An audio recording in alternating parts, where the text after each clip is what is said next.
all the high buildings. But this is one that I wrote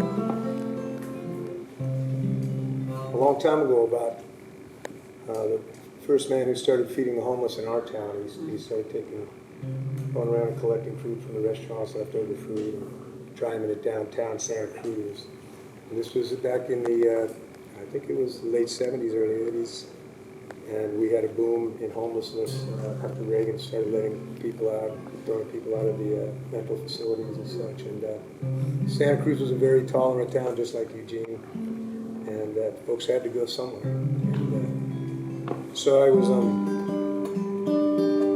was working at a soup kitchen.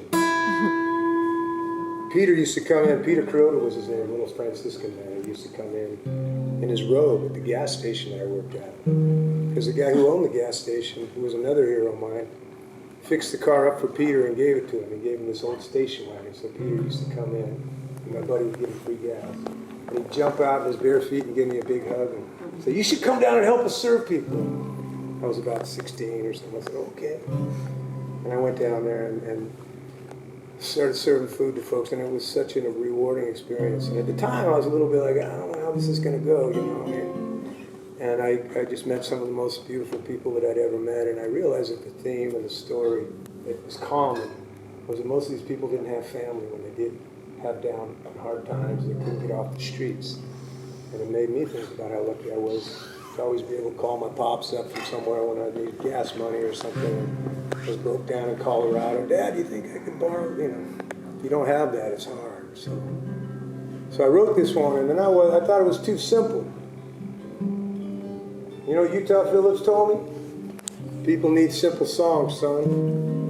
I said, if Utah Phillips tells you that, you got to play what Utah tells you. So I went back and I started playing this tune again.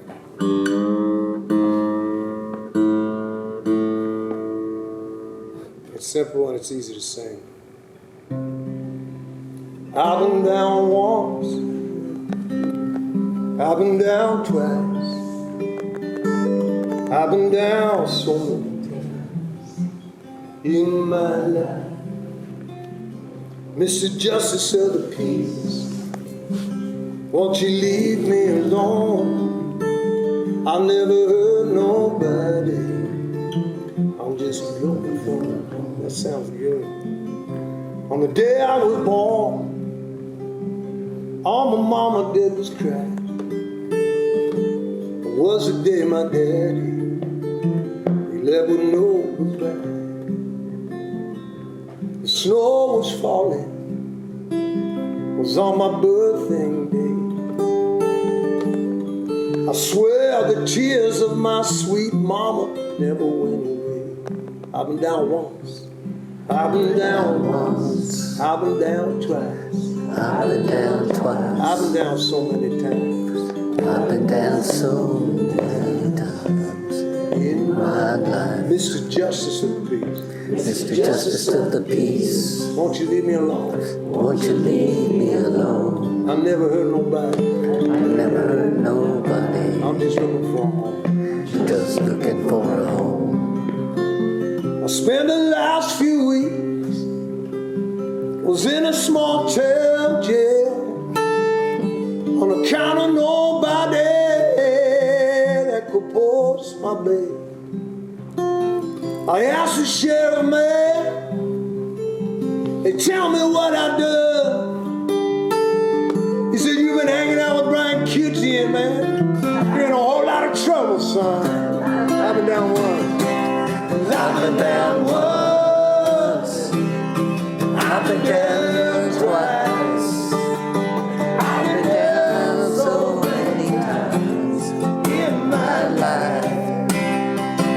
Mr. Justice of the Peace, won't you leave me alone? I never hurt nobody, I'm just looking for home.